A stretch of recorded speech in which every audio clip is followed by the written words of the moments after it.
Perkenalkan, namaku Fahri, si bolang dari Lembah Gumanti, Kabupaten Solo, Sumatera Barat. Tempat ini namanya Danau di Atas, teman. Satu dari danau kembar yang menjadi salah satu ikon daerahku. Disebut danau kembar karena ada dua danau di sini. Ada danau di atas dan satu lagi danau di bawah. Selain ikan, danau di atas juga merupakan rumah bagi pensi atau yang kalian kenal dengan remis. Ayo, kita mulai perburuan. Pensi berada di antara batu-batu kerikil. Jadi kami akan menyelam untuk melihatnya. Supaya tahan lama saat menyelam, kami menggunakan pelepah daun pepaya sebagai alat bernafasnya. Unik kan ide kami? Mengambil pensi di dalam air lumayan sulit, teman. Karena pensi paling suka berdiam di dasar danau yang berpasir dan bersuhu dingin. Jadi mata kita sulit membedakan mana pensi, mana pasir kerikil. Supaya mudah, ambil segenggam pasir yang terlihat ada pensinya. Saat naik ke permukaan, baru kita pilih pensinya di antara kerikil. Asik, dapat juga.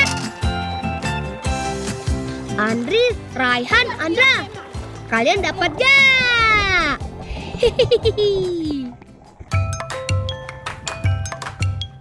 Nyerah lah. Pensinya sudah bersih, saatnya memegang. Teman, mengambil daging pensi dari cangkangnya ada caranya loh. Dipanggang dengan bara api. Supaya tidak mudah gosong, kita panggang menggunakan kawat jaring berukuran kecil atau disesuaikan dengan ukuran pensinya. Eits. Wah, cangkang dan dagingnya meletup seperti jagung bakar. Membakar pensi memang tidak membutuhkan waktu lama. Sebentar saja cangkang pensi sudah terbuka. Daging bagian dalam inilah yang akan kita jadikan bahan masakan.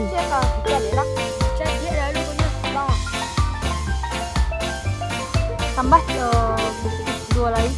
Teman, siang ini Uni Indah mau membuatkan kami masakan pensi lado kambui atau pensi bumbu cabai besar khas daerahku.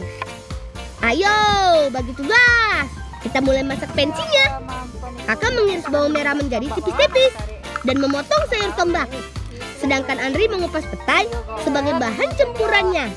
Sementara aku bertugas memotong tomat dan cabai kambui. Cabai kambui merupakan cabai khas daerahku. Bentuknya besar dan rasanya sangat pedas.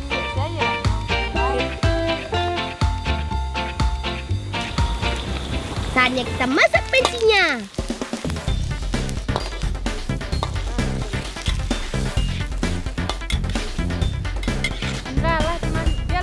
Wih, aroma cabainya mantap. Selanjutnya kita masukkan petai dan daging pensinya. Aduk-aduk sampai merata. Aromanya menggugah selera. Saatnya makan. Lama banget. Pensi lado kambui buatan Uni Indah memang juara. Remis merupakan makanan yang mengandung nilai gizi yang tinggi. Ditambah lagi ubi bakar yang jadi sumber tenaga kita. Alhamdulillah, kenyang.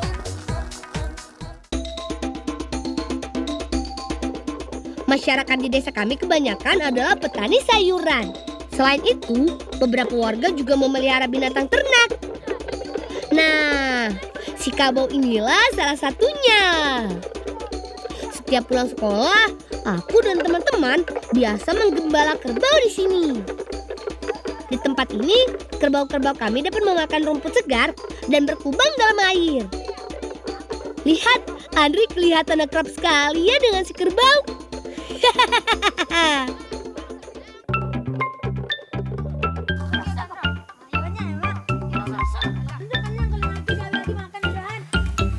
Hari ini kami sedang membantu Magdang memerah susu kerbau. supaya bisa diperah dengan mudah, kami harus membuatnya tenang terlebih dahulu.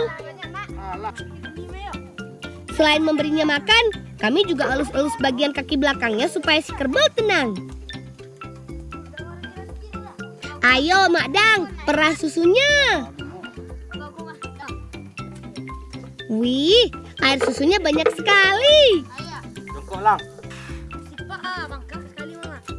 Cepat Paman, anak kerbaunya sudah nggak sabar mau menyusu juga.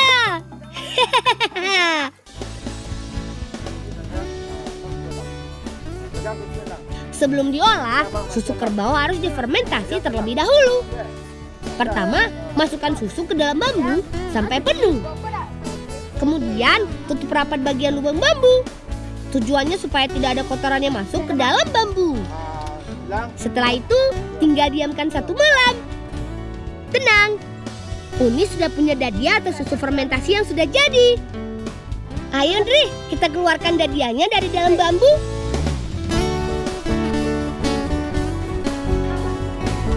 Nah, seperti ini bentuknya. Susu kerbau yang sudah didiamkan selama semalam akan berubah menjadi sedikit padat, menyerupai puding. Selain dadia, ada bahan lain yang harus disiapkan. Di antaranya ampiang yang terbuat dari beras ketan yang disangrai, kemudian dipipihkan dan direndam air. Kemudian campurannya menggunakan parutan kelapa dan gula aren yang dicairkan sebagai kuahnya. Pertama, ambil ampiang secukupnya ke dalam piring. Kemudian masukkan dadiahnya, lalu siram menggunakan air gula aren tadi. Supaya gurih, kita taburi dengan parutan kelapa. Ampiang dadia siap disantap. Saatnya makan. Nyam. Teman, makanan ini mempunyai nilai gizi yang tinggi loh. Selain karbohidrat dari ampiang, makanan ini kaya dengan protein, vitamin, dan mineral dari dadia atau susu kerbau.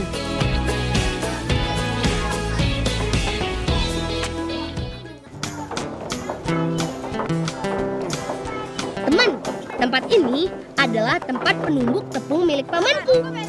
Aku mau menumpuk beras yang mau digunakan Uni Indah sebagai bahan membuat bedak dingin nanti. Penumbuk tepung ini merupakan mesin sederhana yang hemat energi karena digerakkan dengan menggunakan kincir tenaga air. Nah, sekarang aku masukkan beras rendaman tadi ke dalam lusung ini. Cara kerjanya sederhana sekali. Tongkat-tongkat penumbuk ini dikaitkan dengan silinder besar yang mempunyai poros dan digerakkan menggunakan kincir. Kecepatan alat penumbuk ini tergantung jumlah banyaknya air yang mengalir dan memutar kincir. Makanya Andra dan Raihan membersihkan aliran air supaya aliran air menuju kincir lancar dan kecepatan alat penumbuknya tetap. Aku harus berhati-hati saat memasukkan beras maupun mengambil tepung yang sudah lembut. Kalau tidak, tanganku bisa terjepit. Setelah beras hancur dan berubah bentuk menjadi tepung, kita ambil dan saring menggunakan kain.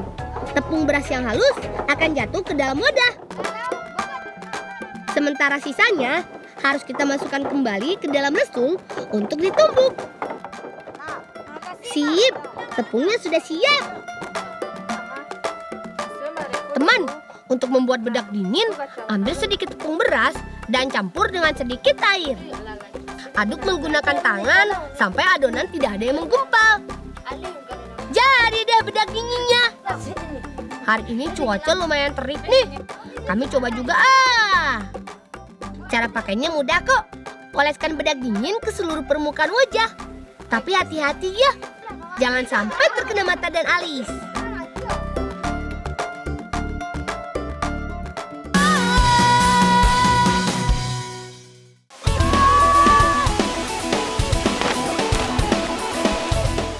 Gimana? Sudah mirip si Raja Hutan belum? Teman, perkenalkan, nama Ambo Irsyad. Si bolang dari Nagari Simpang Kapua, Kecamatan Mungkah, Kabupaten 50 Kota, Sumatera Barat. Mandi ala Raja Hutan di air terjun Tugan Ili sudah jadi kebiasaan kami. Tapi ingat, loncat dari ketinggian seperti ini tidak bisa sembarangan. Tidak cukup hanya bisa berenang saja, tapi juga harus punya keberanian. Ada triknya juga loh. Pegang kuat tali ayunan sambil melihat posisi mendarat kita. Jangan sampai jatuh ke tempat dangkal atau jangan sampai ada orang di bawahnya. Posisi badan harus tepat, yaitu lurus dengan kaki mendarat terlebih dahulu. Jangan sampai mendarat sambil kelentang atau telungkup ya. Bisa sesak dada nanti. Ayo, kalian coba lagi. Brrr. Terlalu lama di air, jadi dingin sekali teman. Sudah yuk mandinya. Kita cari bekal untuk makan siang nanti. Kali ini kami mau cari ikan dengan cara menimbu atau menguras. Tapi sebelum menimbu, kita harus bersihkan dulu kolam kecil ini dari enceng gondok dan sampah lainnya, supaya ikan tidak bisa bersembunyi. Ayo Ilham, Mahdi, kita kuras kolamnya. Saat menimbu, kita harus sering menggunakan jaring. Biasanya kalau air sudah mulai sedikit, ikan-ikan akan terbawa masuk ke dalam ember penguras. Ada ikan yang nyangkut. Makin semangat nih menimbunya.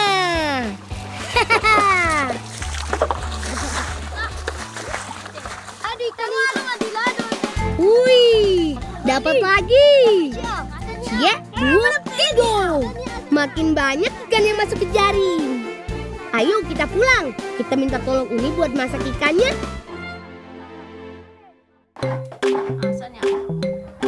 Asik. Siang ini Uni mau buatkan kami ikan kambia-kambia. Kuliner berbahan ikan dan kelapa khas daerahku. Selain ikan, bahan utama masakan ini adalah kelapa. Ayo Ilham, kalau urusan parut kelapa, kamu jagonya. Nah, bumbu uleknya cukup menggunakan bawang merah, cabai merah, dan garam secukupnya.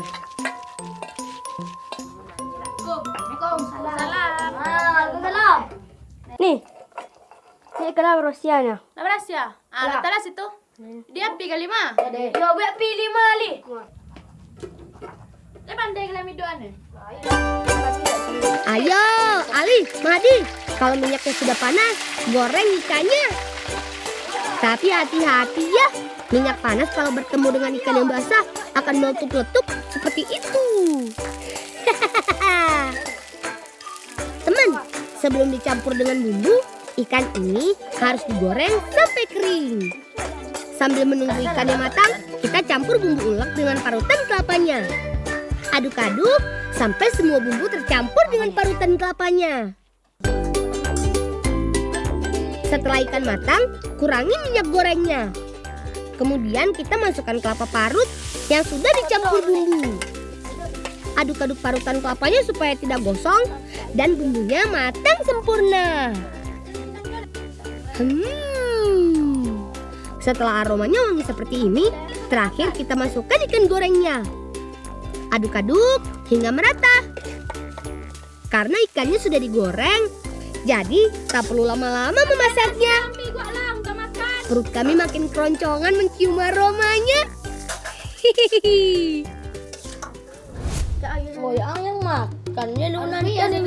Saatnya makan. Teman, ikan bumbu kambia-kambia ini merupakan menu kesukaan kami. Ikannya yang garing dipadu dengan kelapa yang gurih bikin lidah bergoyang. Dan yang pasti pedas.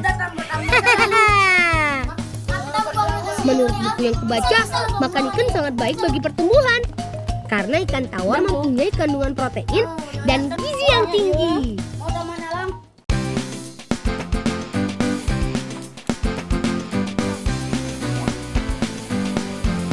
Teman, inilah salah satu tanaman yang membuat daerahku dikenal di mana-mana. Iya, gambir. Gambir merupakan tanaman asli dari daerah Sumatera dan Kalimantan.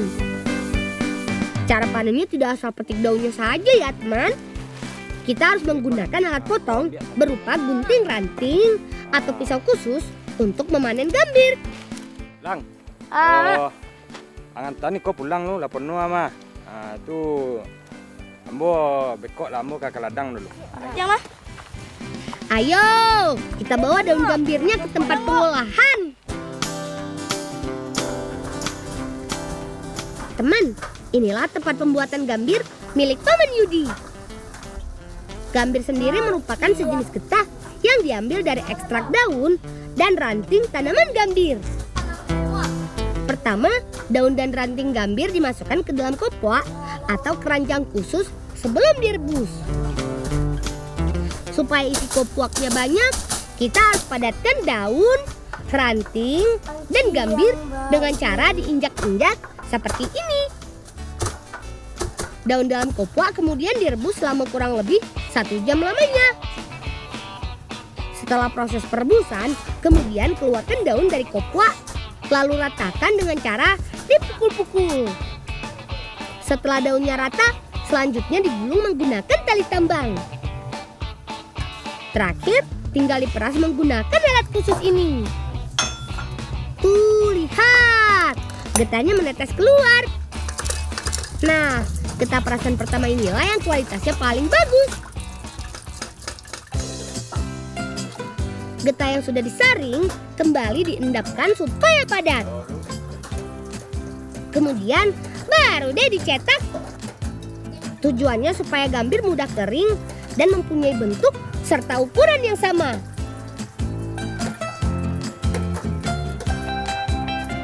Terakhir, tinggal dijemur hingga kering.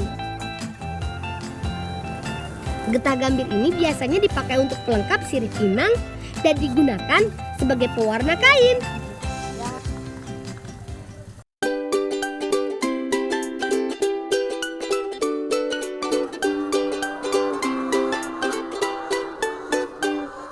Teman, di nagariku juga terkenal karena telur ayamnya. Banyak warga di sini yang beternak ayam petelur.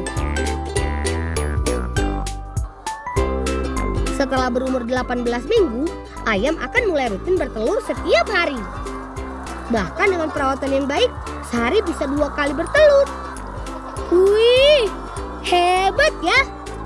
Supaya telur tidak rusak, kita harus memanen 2-3 kali sehari. Karena waktu bertelur ayam tidak bersamaan. Ada yang unik dengan ternak ayam petelur di sini. Kandang-kandang ayam di sini semuanya berdiri di atas kolam ikan. Jadi peternak tidak perlu kasih makan ikan lagi. Karena mereka akan memakan sisa-sisa pakan ayam yang terjatuh ke dalam kolam. Asik. Setelah ini Uni mau buatkan kami minuman berbahan telur ayam. Minuman unik khas Minang yang akan Uni buat namanya tomato. Bahan-bahannya sederhana sekali. Ada tomat rebus, telur setengah matang, dan susu cair.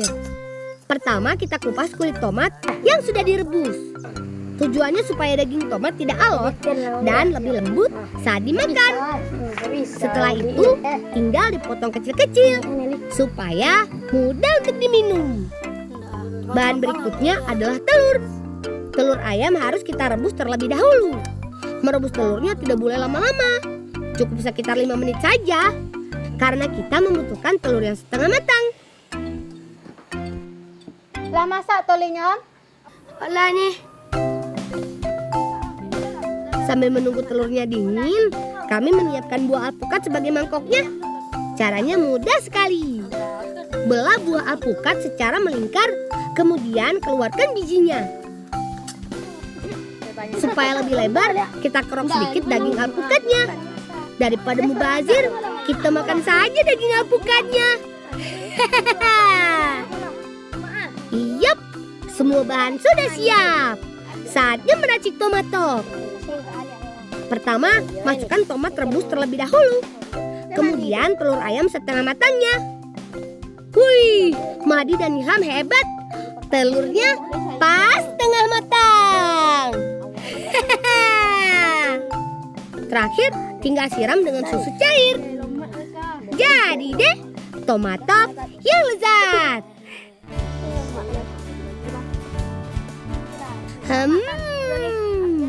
Lezat.